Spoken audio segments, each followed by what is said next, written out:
তৃণমূল নেতার বাগানবাড়িতে হানা গ্রামের মহিলাদের। স্থানীয় মানুষের অভিযোগ, তৃণমূল নেতা চন্দন দাস ও মনিরুল মণ্ডলের এই বাগানবাড়িকে কেন্দ্র করে দীর্ঘদিন ধরে নানান বিতর্কিত কার্যকলাপ চলছে।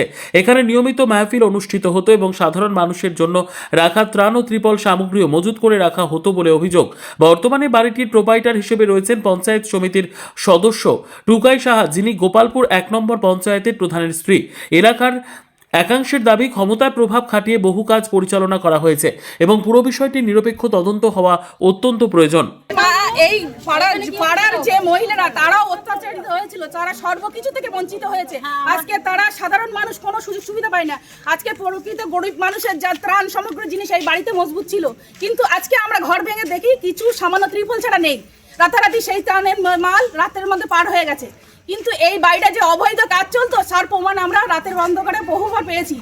পাড়ার মানুষ আমাদের কাছে রিপোর্ট করেছে, কিন্তু সেই রিপোর্ট অনুযায়ী আমরা কাজ করতে পারিনি, কারণ একটু সরকার তাদের ক্ষমতায় ছিল। আজকে আমরা এখানে এসছি মানুষ যাতে সুষ্ঠুভাবে পরিবেশে বাস করতে পারে তার প্রতিক্রিয়া নিতে। এখানে যে ময়ে নিয়ে ফুর্তি করা হতো তার নমুনা আমাদের কাছে আছে। তাই আমরা চাই এই যে কার্যকারখানাগুলো হতো তার প্রতিবাদ যেন করা হয়।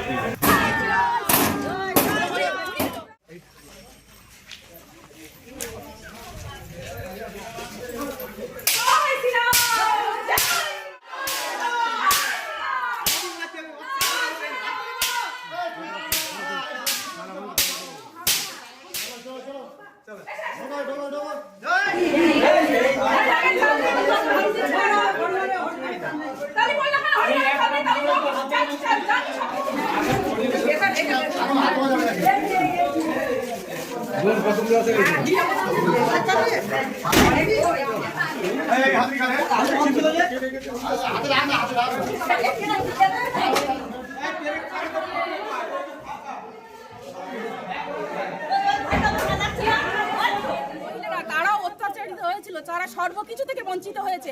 আজকে তারা সাধারণ মানুষ কোনো সুযোগ সুবিধা পায় না। আজকে প্রকৃত গরিব মানুষের যা ত্রাণ সমগ্র জিনিস এই বাড়িতে মজবুত ছিল, কিন্তু আজকে আমরা ঘর ভেঙে দেখি কিছু সামান্য ত্রিপল ছাড়া নেই। রাতারাতি সেই ত্রাণের মাল রাতের মধ্যে পার হয়ে গেছে। কিন্তু এই বাড়িটা যে অবৈধ কাজ চলতো তার প্রমাণ আমরা রাতের অন্ধকারে বহুবার পেয়েছি।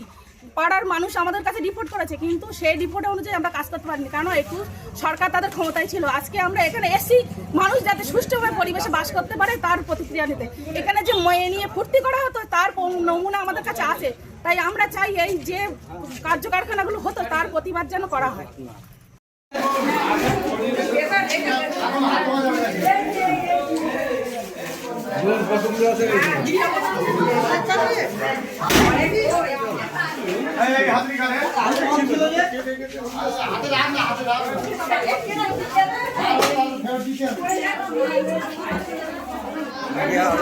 হাতে